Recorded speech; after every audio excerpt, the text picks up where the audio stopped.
এখানে কাউকেই আসলে নির্দোষ দাবি করছি না।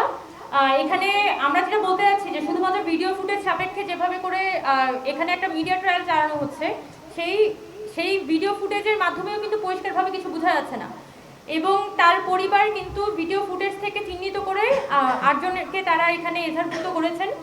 আমরা কিন্তু একবারও বলিনি যে তারা নির্দোষ বা এমন কিছু, কিন্তু বৈষম্যবিধি প্ল্যাটফর্মটিকে যেভাবে করে অনবরত এইখানে ড্র্যাগ করা হচ্ছে, যে প্ল্যাটফর্মটি এখানে এখানে ছাত্র মানে জাহিদুল ইসলাম পারভেজ তার হত্যাকাণ্ডের সাথে জড়িত, আমরা মনে করি যে এটা একদমই উদ্দেশ্য প্রণোদিত একটা ঘটনা এবং এই ঘটনার দ্রুততম সময়ের মধ্যে তদন্ত সাপেক্ষে এখানে বিচার হওয়া উচিত।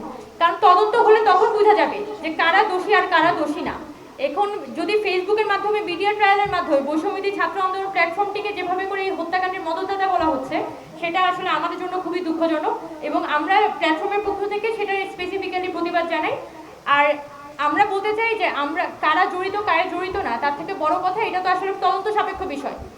সেই জায়গা থেকে আপনারা যদি ফেসবুকের মাধ্যমে এখানে বিচার করতে থাকেন, তাহলে তো আসলে আইন আদালতের কোনো দরকার ছিল না। এখন আমরা বৈষম্যবিধি ছাত্র আন্দোলন থেকে এটাই বলতে চাই যে যারাই অপরাধী থাকুক, সুষ্ঠু তদন্ত সাপেক্ষে এখানে অপরাধীদের চিহ্নিত করে তাদেরকে যাতে বিচারের আওতায় আনা হয়।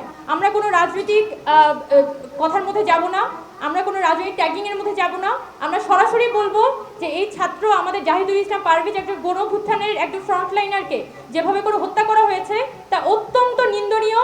এবং আমরা ক্যাম্পাস প্রশাসনের কাছেও যেমন বলতে চাই যে আপনারা আপনাদের ক্যাম্পাসের আশপাশে যারা এই কিশোর গ্যাংগুলোকে মদত দিয়ে ক্যাম্পাসের অভ্যন্তরীণ প্রসঙ্গে তাদেরকে জড়াতে চায়, সেই কিশোর গ্যাংকে আপনারা প্রতিহত করুন, ক্যাম্পাসে নিরাপত্তা আপনারা নিশ্চিত করুন।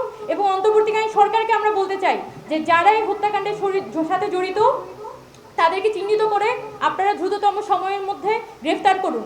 আর যারা এই কিশোর গ্যাং লিডারদেরকে নানানভাবে মদত দিয়ে যায় তাদেরকেও আপনারা চিহ্নিত করুন। আমরা আগামী বাংলাদেশটা একটা সুষ্ঠু সুন্দর বাংলাদেশ দেখতে চাই।